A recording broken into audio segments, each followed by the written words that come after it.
Hi everyone, क्या हाल है। Welcome back to a online solution. उम्मीद है कि आप लोग बहुत अच्छे होंगे, बेस्ट होंगे। तो चलिए हम लोग आज इस वीडियो में पढ़ने वाले 2023 जो एग्जाम होने वाला आपका बोर्ड एग्जाम, उसमें इंपोर्टेंट मैंने आपके लिए सब्जेक्टिव क्वेश्चन गेस किया और ये क्वेश्चन है बायो का, ठीक है ना। लेकिन इसमें सब्जेक्टिव पढ़ने से कुछ थोड़ा सा इंपॉर्टेंट कुछ ऑब्जेक्टिव भी पढ़ लेंगे। उसके बाद फिर हम 5 इंपॉर्टेंट सब्जेक्टिव बताने वाले। तो मैं आपसे ये उम्मीद रखूंगा कि अगर आपको तो ये सवाल अगर याद नहीं है तो पहली बात तो आप इसको अपने कॉपी पर लिख लीजिएगा, क्योंकि लिखना बहुत जरूरी। बिना लिखे तो याद होगा ही नहीं। आप लोग सवाल करते सर कैसे याद करना है लॉन्ग क्वेश्चन, तो लिखने की पहले आदत बनाएंगे और ये बहुत ज्यादा इंपॉर्टेंट है। पूरे वीडियो को ध्यान से देखिएगा और अगर आप पहली बार आ रहे तो वीडियो को लाइक करना और चैनल को सब्सक्राइब करना मत भूलिएगा, ठीक है। तो चलिए शुरू करते, घंटा का बटन भी दबा दीजिएगा। देखिए यहाँ पे सबसे पहले हम लोग 10-15 को ऑब्जेक्टिव पढ़ते हैं, 1 नंबर सवाल। उसके बाद आपको बताऊंगा 2 नंबर वाला सवाल, ठीक है ना। 5 नंबर सवाल फिर बाद में पढ़ेंगे। देखिए सवाल बोलता क्या, अमाशय के जठर रस में पाए जाते हैं। अमाशय के जठर रस में क्या हाइड्रोक्लोरिक अम्ल पाया जाता है, सिलिस्मा, पेप्सिनोजेन। तो याद कीजिएगा अमाशय के जठर रस में ये तीनों पाए जाते हैं। आगे, हमारी मांसपेशियां में ऐंठन क्यों होते हैं। जब हम काम करते हैं ना तो हमारे बॉडी क्रैम्प करने कर जाता है, ऐंठन मरोड़ होता है। क्यों? क्योंकि हमारी मांसपेशियों में लैक्टिक अम्ल क्या होता है, जमा हो जाता है। लैक्टिक अम्ल क्या होता है, जमा हो जाता है। नेक्स्ट सवाल देखिए, मछलियों में श्वसन अंग होता है। श्वसन मतलब समझ रहे हैं, मछलियों में श्वसन कैसे होता है, ट्रैकिया के द्वारा, फेफड़ों के द्वारा, शरीर की सतह से या कुलुम से। तो यानी कि गिल से। तो मछली कैसे सांस करता है, गिल से, यानी कि गलफड़ा, है ना। इसको बोलते हैं गलफड़ा ही बोलते हैं। गलफड़ा से मछली जो है सांस करता है, श्वसन करता है। कौन सा एंजाइम लार में पाया जाता है, लार में पाए जाने वाला एंजाइम कौन है, सलाइवा, है ना। लार में पाया जाने वाला एंजाइम कौन है, तो याद कीजिएगा टाइलिन। टाइलिन नाम का एंजाइम जो है लार में पाया जाता है। आगे, मृत जीवों से पोषण प्राप्त करने वाले कहलाते हैं। जो जीव मरे हुए जीवों से पोषण प्राप्त करते हैं उसको क्या बोलते हैं। तो मृत जीवी पोषण तो एक काम है ना, लेकिन जो जीव ऐसा काम करता है जो मरा हुआ जिसको खाता है उसको बोलते हैं क्या, मृत जीवी पोषण। क्या बोले, मृत जीवी पोषी कहते हैं। पोषी मतलब उस पोषी मतलब समझो वो जीव हो गया, अब पोषण समझो एक काम है वो। हीमोग्लोबिन की कमी से होता है। आपको पता है अच्छी तरीके से कि हीमोग्लोबिन की कमी से क्या होता है जी, एनीमिया नाम की बीमारी होती है ना। एनीमिया नाम की बीमारी हो जाता है। हीमोग्लोबिन जिसको आरबीसी, कभी कभी ऐसे बोल सकता है कि आरबीसी की कमी से कौन सा रोग होता है, कभी ऐसे बोल सकता है रक्त की कमी से कौन सी बीमारी हो सकता है। तो बात वही है, क्या बोलते हैं, एनीमिया।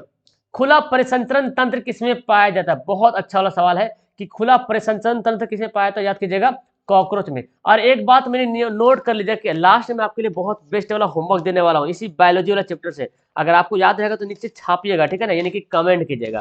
चलिए आगे सवाल है, इसमें अनुवांशिक गुणों का संदेश होता है किसमें, अनुवांशिक गुणों का संदेश किसमें होता है ये बताना। अनुवांशिक गुणों का संदेश जो है किसमें होता है, ये आपको इसका उत्तर बताना है। तो देखो डीएनए में अनुवांशिक गुणों का क्या होता है, संदेश होता है, ठीक है।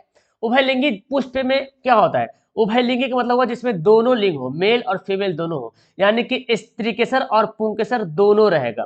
स्त्रीकेसर हो गया, स्त्री का हो गया, और जनन अंग फूलों में पाया जाता है, और पुंकेसर जो है पुरुष जनन अंग हो गया, जो नर में हो, फूल में पाया जाता है, नर जनन अंग, ठीक है। तो दोनों उभयलिंगी मतलब दोनों चीज। अंडाणु निषेचित होता है, बहुत ही ज्यादा इंपॉर्टेंट है कि अंडाणु कहाँ निषेचित होता है, तो याद कीजिएगा फाइलोपियन नालिका में। ओके चलिए, तो 15 में 15 आपको बना दिखाना ऑब्जेक्टिव, उसका सब्जेक्टिव बताना कितना आपको याद है। तंत्रिका कोशिका क्या कहलाती है जी, तो तंत्रिका कोशिका को न्यूरॉन कहते हैं। क्या कहते हैं जी, न्यूरॉन कहते हैं। नेक्स्ट है, यह रुधिर में शर्करा का स्तर नियंत्रित करता है। कौन भाई, इनमें से कौन है जो रुधिर में शर्करा यानी कि शुगर लेवल को क्या करता है, कंट्रोल करता है। कौन है, वो है इंसुलिन, है ना। और यही जब घट बढ़ जाता है तो बोलते हैं ना इंसुलिन, मतलब डायबिटीज हो गया, है ना, मधुमेह बीमारी हो जाता है, इंसुलिन की फिर सुई देना पड़ता है उसको, ठीक है। या पौधों के तनों की लंबाई में वृद्धि करता है। तो देखिए ऑक्सिन जिबरेलिन, बिल्कुल ये दोनों एक ऐसा पादप हार्मोन है जो पौधों के तनों की लंबाई में वृद्धि करता है। तो कभी कभी सवाल आता है कि इनमें से कौन वृद्धि हार्मोन है, तो ऑक्सिन देगा तो जिबरेलिन ने देगा। अब यहाँ पे दोनों दिया हो तो क्या हमारा आंसर होगा, ऑप्शन नंबर सी वाला राइट आंसर हो जाएगा, है ना। सी हमारा क्या हो जाएगा, राइट आंसर हो जाएगा। आगे, बर्थ हार्मोन के नाम से जाना जाता है। एक बार सवाल पूछा था क्या, इनमें से कौन सा बर्थ हार्मोन है, ठीक है ना। बर्थ हार्मोन मतलब माँ को एक ऐसा, माँ जब जन्म देती है बच्चों को तो उस वक्त एक ऐसा हार्मोन रिलीज होता है जो उसको जन्म देने में हेल्प करता है। उसको बोलता है क्या, ऑक्सीटोसिन नाम का हार्मोन। क्या बोलते हैं, ऑक्सीटोसिन। ऑक्सीटोसिन कहीं लिखता, कहीं ऑक्सीटोसिन लिखे, उसको बर्थ हार्मोन कहेंगे, ठीक है जी। आगे, मानव शरीर की सबसे लंबी कोशिका कौन है, सबसे लंबी कोशिका मानव शरीर का है तो वो है तंत्रिका कोशिका, है ना, और तंत्रिका कोशिका को ही तो न्यूरॉन कहते हैं ना। तो 15 मैंने ऑब्जेक्टिव बता दिया, आई थिंक 15 में 15 आप बनाए होंगे। चलिए अब बारी है सब्जेक्टिव क्वेश्चन, जो कि बहुत ज्यादा इंपॉर्टेंट है। पित्त क्या है, मनुष्य के पाचन में इसका क्या महत्व है। देखिए समझिए ध्यान से, जब आप लॉन्ग क्वेश्चन पढ़ने के लिए जाते हो ना, तो आपको बहुत ज्यादा कंसंट्रेट होकर जो है पढ़ने की आवश्यकता है। जब तक कंसंट्रेट नहीं हो पाओगे ना, तो इसको पढ़ ही नहीं पाओगे, ठीक है ना। चलिए अब आपको सवाल है पित्त क्या है। देखिए पित्त गाढ़ा एवं हरा रंग का क्षारीय द्रव है। एकदम अपने लैंग्वेज में इसको मैंने कोशिश किया लिखने के लिए, ठीक है ना। पित्त क्या है, गाढ़ा एवं हरा रंग का क्षारीय द्रव है, जो अमाशय से ग्रसनी में आए अम्लीय कायम को की अम्लता को नष्ट कर उसे क्षारीय बनाता है। समझ में आया। पित्त एक गाढ़ा और हरा रंग का क्षारीय द्रव है। अब पित्त का काम क्या है, अमाशय में एक अम्ल आता है, ठीक है ना, और उस अम्ल को क्या करता है, अम्लीय कायम की अम्लता को नष्ट करता है। और मतलब अमाशय में एक अम्ल है, अम्ल पाया जाता है, जो कि ग्रसनी से निकलकर अमाशय में एक अम्ल निकलता है, और उस अम्ल में जो अम्लीयता यानी कि जो अम्लीयता का जो पावर है ना, जो एसिड है, उसको क्या कहता है, बेस में बदल देता है, क्षारीय बना देता है। इस एसिड को क्या कहता है, क्षार, क्योंकि पित्त जो है एकदम गाढ़ा तिखा टाइप का, क्षारीय द्रव, क्षारीय कैसा होता है, एकदम खट अलग टाइप का रहेगा यार, क्षारीय मतलब क्षार जो होता है वो अलग टाइप का रहेगा, जो कि अम्ल को क्षार बना सकता है। बोलता क्या, ताकि अग्नाशयिक रस के एंजाइम उस पर क्रिया कर सके। जब क्षारीय बनेगा तभी अग्नाशयिक जो रस होगा उस पर क्रिया कर पाएगा, है ना, एंजाइम उस पर क्रिया कर पाएगा। पित्त के लवणों की सहायता से भोजन के वसा का विखंडन। अब जो पित्त में जो लवण है उसकी मदद से भोजन का होता है, विखंडन होता है, टूटता है, और उसका पायसीकरण होता है, वही विखंडन तथा पायसीकरण होता है, ताकि वसा को तोड़ने वाला एंजाइम उस पर आसानी से क्रिया कर सके। जो वसा को तोड़ने वाला एंजाइम है उस पर क्या करे, आसानी से क्रिया कर सके, और इस प्रकार पित्त पाचन में सहायक होता है। तो ये हमारे लिए बहुत इंपॉर्टेंट, 2 नंबर तो अगर लिख दिया तो कोई काटेगा नहीं एकदम, ठीक है ना। तो इस तरह से लिखना है। तो देखो बाबू यहाँ पे इंग्लिश का है, जिसका इंग्लिश का है तो यहाँ पे नोट कर लेना। ओके चलिए आगे है, जाइलम और फ्लोएम में क्या अंतर है, क्या डिफरेंट है जाइलम और फ्लोएम में। तो आप इसको इस तरह से भी लिख सकते हो, या तो फिर इसका आप कॉलम बना के भी आप इसे बना के लिख सकते हो, जाइलम फ्लोएम, ठीक है ना। देखिए जाइलम निर्जीव ऊतक है, आपको पता है जाइलम क्या है, निर्जीव ऊतक है। यह जड़ों से जल और घुले हुए लवणों को पत्तियों तक पहुंचाता है। जाइलम क्या निर्जीव ऊतक है, और फ्लोएम जो है सजीव ऊतक है। ओ भाई साहब, ठीक है ना। तो जाइलम निर्जीव ऊतक है, और जाइलम का काम क्या है, जड़ से जल लेता है और घुले हुए लवण को लेता है, पत्तियों तक पहुंचाता है, ठीक है ना। और फ्लोएम सजीव ऊतक है, यह काम करता है, या पत्तियों से तैयार जो भोजन होता है, यानी कि शर्करा मतलब भोजन जो तैयार होता है, पौधों के सभी भागों तक पहुंचाता है। एक अंतर हो गया। दूसरा अंतर हो सकता है कि जाइलम ऊपर की ओर गति करता है, नीचे से ऊपर की ओर जाता है जाइलम, और फ्लोएम नीचे की गति करता है। फ्लोएम नीचे भी आता है, ऊपर नीचे दोनों यहाँ पे लिख सकते हैं, यहाँ पे चाहे तो लिख सकते हैं, फ्लोएम ऊपर और नीचे दोनों की तरफ गति करता है, ठीक है ना। और नीचे भी लिख देंगे तो कोई हर्जा नहीं चलेगा, ठीक है ना। तो चूंकि अगर सबसे ऊपर में पत्तियां हैं तो फिर तो नीचे भी तो आएगी ना वो। तो यहाँ पे आप एक लाइन ऐड कर सकते हो, फ्लोएम ऊपर नीचे दोनों की तरफ गति करता है। तो आप इसको ऐसे भी लिखिएगा तो नंबर नहीं काटेगा। आपका सवाल बनता है सर कि अंतर वाला सवाल को ऐसे लिखे या डिवाइड करके लिखे, तो आप जैसे मर्जी उसे लिखो, नंबर नहीं काटने वाला, ठीक है। चलिए आगे बढ़ते हैं। परागन किसे कहते हैं, वर्षा होने पर परागन का क्या प्रभाव पड़ सकता है। परागन देखिए, परागकणों का परागकोश से वर्तिका तक पहुंच जाने को परागन कहते हैं। समझ आया। जैसे कि एक फूल मैंने बताया था, फूल है ना, और ये है समझो मादा, नर वाला, ये मादा वाला है। तो बोला क्या गया, बोला ये गया है कि जो परागकण है, परागकण का परागकोश से, तो पौधों में जो फूल होता है, फूल में जो नर जनन अंग है उसमें पाया जाता है परागकोश, और परागकोश में परागकण पाया जाता है। जैसे मानव में कैसे विरसन, और विरसन में क्या बोलते हैं, क्या बोलते हैं, विरसन में पाया था ये विरसाणु, है ना। तो उसी प्रकार पौधों में जो है नर होता है, तो परागकोश में परागकण पाता है। अब वो परागकण वर्तिकाग्र, ये स्त्री केसर यानी कि मेल, यानी कि फीमेल जो है जनन अंग है पौधों का, तो उस फीमेल जनन अंग के वर्तिकाग्र तक पहुंच जाता है। यानी कि ये यहाँ पे माने इसमें जो है परागकण है ढेर सारा, ठीक है ना, ये उड़ के जो है इसमें पहुंच जाएगा। ये फीमेल है, ये मेल है, तो इस उड़ के चाहे जैसे भी पहुंच जाए। अब ये जा रहा ना, स्थानांतरण हो गया, यहाँ था अब इसमें आ गया, फीमेल में आ गया। इसी को बोलते हैं परागन। क्या बोलते हैं, परागन कहते हैं। जैसे यहाँ पे बोला गया मक्का के पौधों में वायु परागन होता है। मक्का का पौधा होता है ना, एक ही पौधा होता है, यहाँ पे मक्का होता है, अब यहाँ पे फूल निकलता है, यहीं पे पत्तम फूल निकलता है, यहीं पे जो गिर जाता है उसका बीज, मतलब वायु परागन होता है। जब हवा चलती है ना तो मक्का के पौधों में नर पुष्प एक मंजरी के रूप में होता है। आपने देखा जब मक्का शुरू शुरू निकलता है तो कैसा रहता है, जब शुरू शुरू निकलता है तो मंजरी के रूप में शिखर पर लगते हैं, एकदम ऊपर में। ये मक्का का पौधा है तो ऊपर में देखिएगा फूल रहेगा, ऊपर में एकदम बीज बीज तरह रहेगा, मंजरी टाइप का, और फल यहाँ पे बनेगा, यहाँ पे बनेगा, यहाँ पे। तो हवा चलती है ना तो इसका ऐसे गिर जाता है ना, ऐसे जो उसका बीज का होता है गिरता है, तो ये बोलता है मंजरी के रूप में शिखर पर लगते हैं। जबकि मादा पुष्प पत्ती के कक्षा में नीचे नीचे तनाव के रूप में रहता है, नीचे तरफ लगते हैं। और वर्षा, अगर वर्षा हो जाता है भाई तो यही परागण का होगा, परागकण भींग जाएगा। अब परागकण भींग जाएगा तो वर्तिकाग्र तक नहीं पहुंच पाएगा। यही इसका कारण है कि अगर बारिश हो जाती है तो देखे होंगे आप, अगर मक्का रोपा हुआ है, अब फूल ही अभी उक्रम हुआ है और बारिश हो गई तो मक्का होने के चांसेस बहुत घट जाती है कि नहीं, क्योंकि बारिश हो जाएगी तो परागकण का होगा, परागकण जो है सूख जाए, भींग जाएगा। अब भींग जाएगा तो फिर उड़ के कैसे जाएगा, नहीं जा पाएगा ना, तो यही इसका कारण है।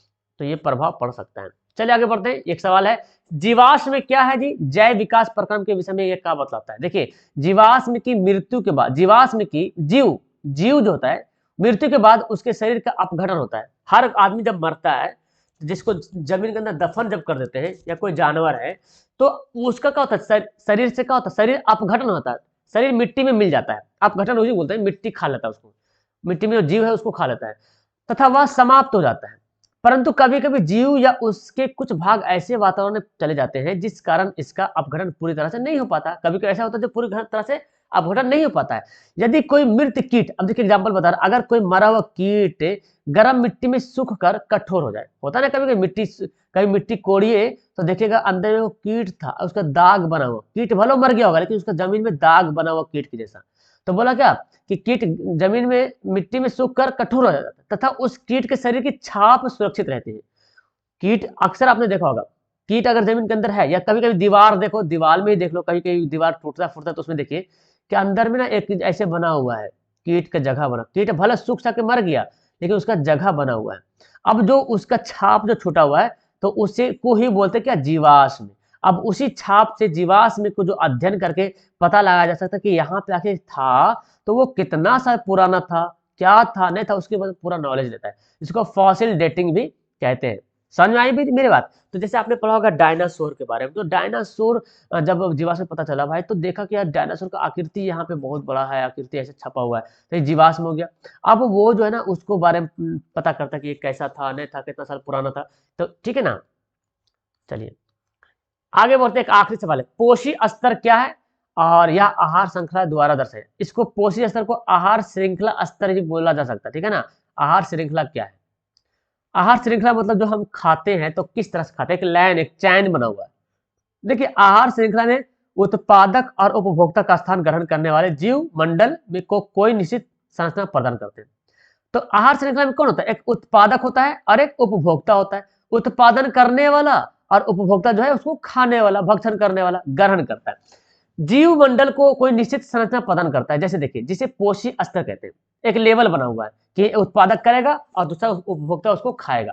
आहार श्रृंखला में उत्पादक का पहला स्थान होता है, जो कि उत्पादक का पहला स्थान रहेगा और उपभोक्ता दूसरा नंबर, तीसरा नंबर ऐसे रहेगा। यदि हम पौधों का सेवन करें तो श्रृंखला में केवल उत्पादक तथा उपभोक्ता स्तर होता है। अगर हम पौधों खा रहे हैं, मान लें कि हम साग खा रहे हैं, साग लिए, साग रोपा हुआ है उसको, तो साग जो है वो उत्पादक है और उसको हम खा लिए तो हम उपभोक्ता हो गए, ठीक है ना। मांसाहारी के आहार अगर श्रृंखला में अधिक उपभोक्ता मिलता है ना, जैसे यहाँ पे देखिए एगो साग है और फटिंगा खा लिया उसको, अब फटिंगा को चूहा खा लिया, चूहा को औल खा लिया। इस यहाँ पे और भी बहुत सारे एग्जाम्पल दे सकते हैं, है ना, जैसे मान ली घास है। अच्छा एग्जाम में आएगा तो सर फिगर बनाना, फिगर बनाने की जरूरत नहीं, आप डायरेक्ट लिख सकते हैं, चलो घास है ना। घास को कौन खाया, मान ली घास को हिरन खाया, है ना। हिरन को कौन खाया, हिरन को खा लिया शेर खा लिया, ऐसे बोल सकते हैं, ठीक है ना, ये बोल सकते हैं। यहाँ पे और कुछ और भी अलग एग्जाम्पल बना सकते, घास है, घास से अगर मान ली चूहा है, फटिंगा, फटिंगा से चूहा, चूहा को सांप खा लिया, तो आप डायरेक्ट लिख दीजिएगा, वही आपका उदाहरण समझ में आएगा। तो ये है क्या, ये मांसाहारी में श्रृंखला बहुत लंबा, ये तीनों उत्पादक कहलाएगा, सॉरी तीनों उपभोक्ता कहलाएगा, है कि नहीं, क्योंकि तीनों एक दूसरे को, ये तो इसको खाया तो ये भोक्ता हो गया, पहला उपभोक्ता, दूसरा ये, तीसरा ये हो गया उत्पादक, ठीक है, बाकी तीनों उपभोक्ता हो गया। तो ये था हमारा आज का मेन इंपोर्टेंट क्वेश्चन। चलिए हम आपको होमवर्क दे रहे हैं और इस होमवर्क को नीचे कमेंट बॉक्स में जाके कमेंट कीजिएगा, ठीक है ना। होमवर्क ज्यादा लंबा नहीं रहेगा लेकिन भाई साहब आपको बना करके आंसर कमेंट करना बहुत जरूरी है। ठीक है, जब तब हमको पता चलेगा भाई साहब आप पढ़ रहे हैं कितना। चलिए, तो ज़्यादा लंबा सवाल नहीं, मैं छोटा सा सवाल देने की कोशिश करूंगा, और वो सवाल आपके लिए आएगा चैप्टर नंबर 1 से ही मैं सवाल दूंगा। अगर आपको याद है तो जरूर लिखिए, याद नहीं है तो कोशिश कीजिए जैसे भी लिखने के लिए, या तो याद कर लीजिएगा। सवाल है, अमाशय में अम्ल की क्या भूमिका है। देखिए ये सवाल हमारा है, अमाशय में अम्ल की क्या भूमिका है। What is the main role of, क्या बोलते हैं, एसिड ऑफ पैंक्रियाज, अमाशय ना, स्टोमक, ठीक है ना। अमाशय में अम्ल की क्या, what is the main role of acid in पैंक, क्या होता है, स्टोमक, क्या भूमिका है। तो बताइए इसका अगर आंसर आपको पता है तो नीचे बॉक्स में कमेंट करो। कमेंट इसलिए कर रहा हूँ क्योंकि एक बार आप कमेंट करोगे ना, पक्का मैं बता रहा हूँ आपके दिमाग में छप जाने वाली बात है, चाहे आपको याद हो चाहे ना हो, लेकिन कोशिश करो कमेंट करने का। आप याद करके कमेंट करो, लेकिन कमेंट जरूर करना, इंतजार रहेगा आपके कमेंट का। और आप वीडियो अच्छी लगती है तो लाइक करना, चैनल को सब्सक्राइब करना पहली बार आए तो, और दोस्तों को जरूर शेयर कीजिएगा। Okay, that's all, thank you everyone, bye.